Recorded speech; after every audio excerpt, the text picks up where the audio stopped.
Welcome to Mansfield, Ohio. Welcome to It's a Great Day for America. I am your host, the ever hopeful that my voice is going to hang out. Facebook and Twitter's Ryan W. Nemec. So, we're going to see if we can go longer than 3 minutes today.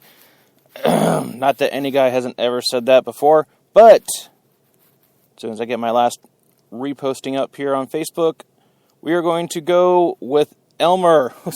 See if Elmer can hang out in the Weather Center. Elmer.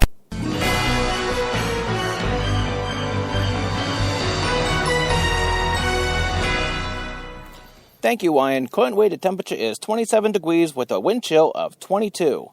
Today, a mix of clouds and sun during the morning will give way to cloudy skies this afternoon. High of 49.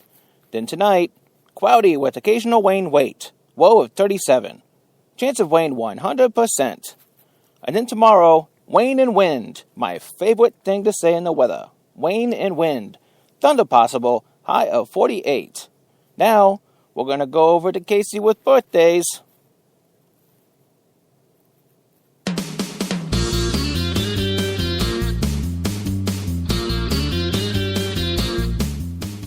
Thank you, Elmer. Nothing new today, but we're going to go back to Thursday and wish happy birthdays to Sasha Yeager. We'll try that again. Sasha Yeager and Derek Dawson. And then from Sunday, happy birthday to Eva Haney. And then, of course, yesterday, we want to wish a happy birthday to Lisa Albert. We hope you all had wonderful birthdays. Back to you in the studio. All right, that wasn't too horribly painful, right? So, we're back. The boys are back in town. Hang on, I'm going to take a drink first. That moment of dead air brought to you by Diet Pepsi. So today is the Nevada... Wait, I wrote that out the wrong way. Nevada caucuses. Not primaries, caucuses. And we know how much we just love the caucuses around here, right? Let's hear it.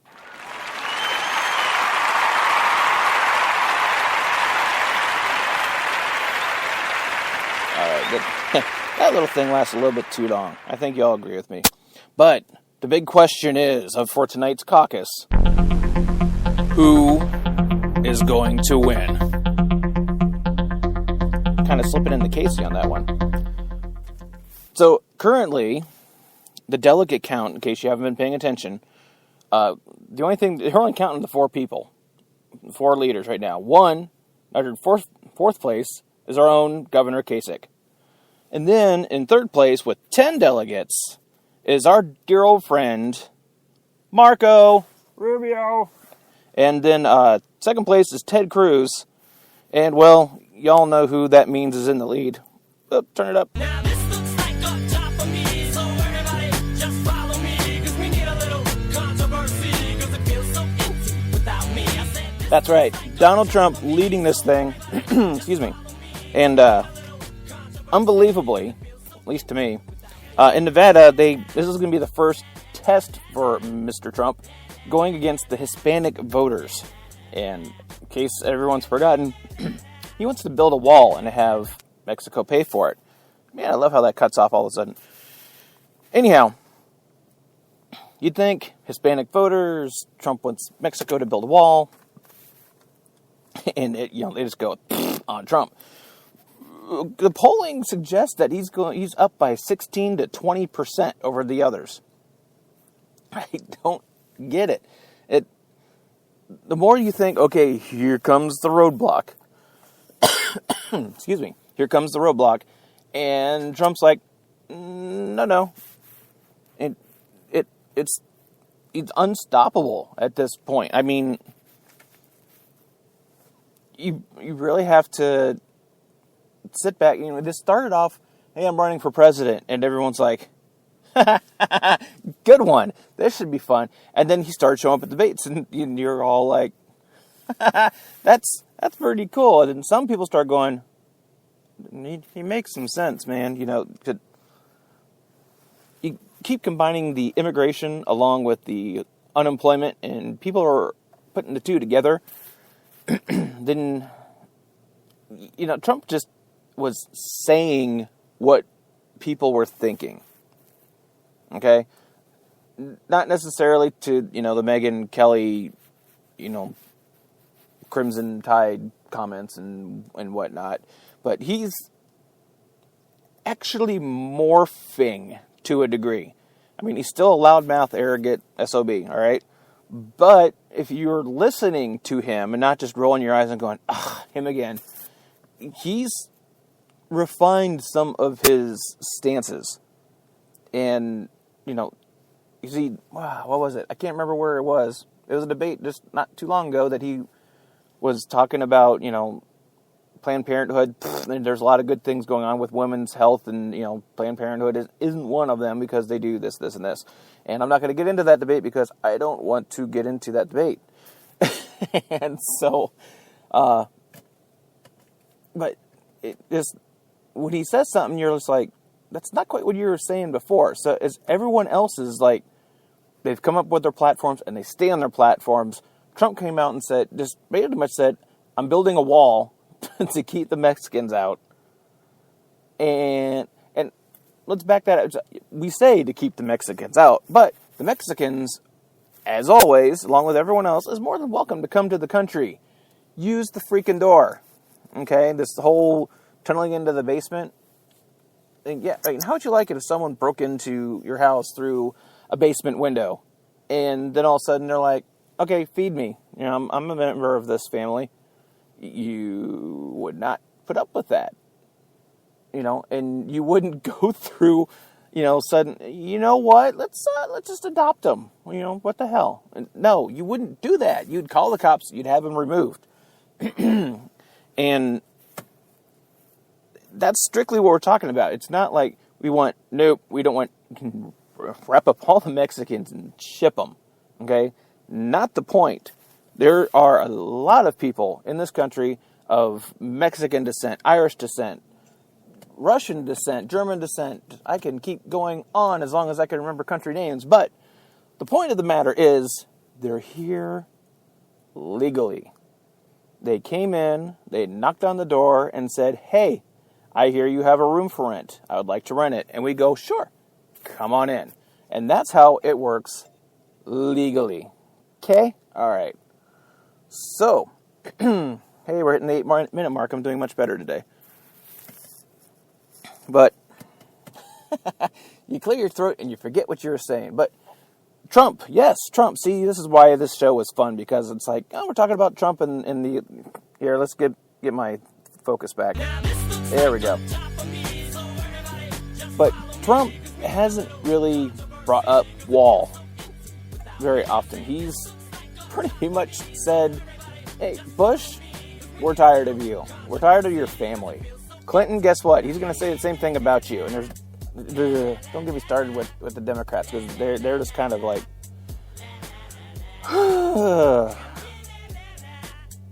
I don't get how it's down to those two. I mean, really? Democratic Party, are we down to Clinton again? I mean, how many times is she going to run? And some of the stuff that she is saying is, anyhow, I'm not going into that because, well, I don't want to get into that. So, over the weekend, we had a little cleaning fest going on Sunday, and I found this YouTube channel of, right now I cannot, by the life of me, remember what it was called, but they had a series of 10 things about such and such in the WWE that WWE doesn't want you to remember. And there was a lot of stuff from when I was watching wrestling. And my realm of wrestling goes from WrestleMania 1 through WrestleMania 20. And I believe we're at 32 coming up next month, I believe.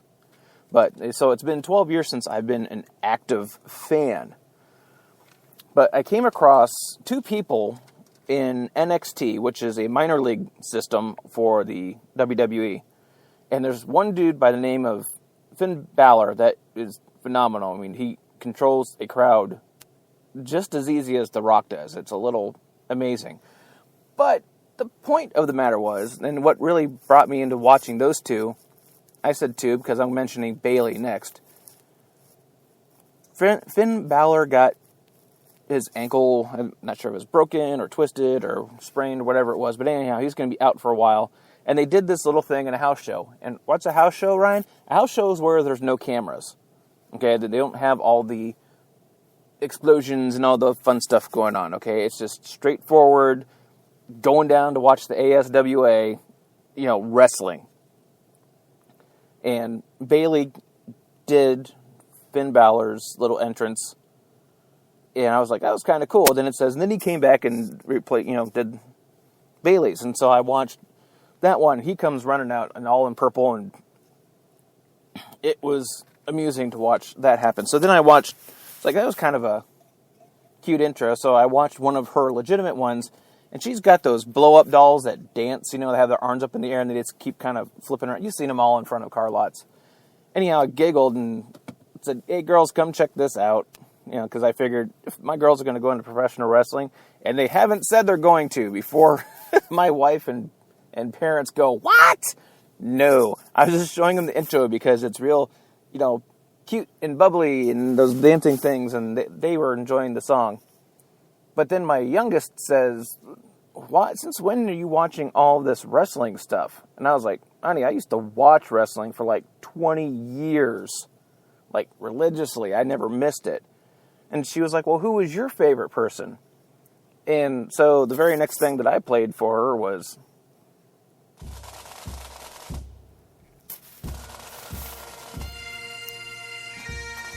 Yep, good old Roddy Piper, who just left us last August.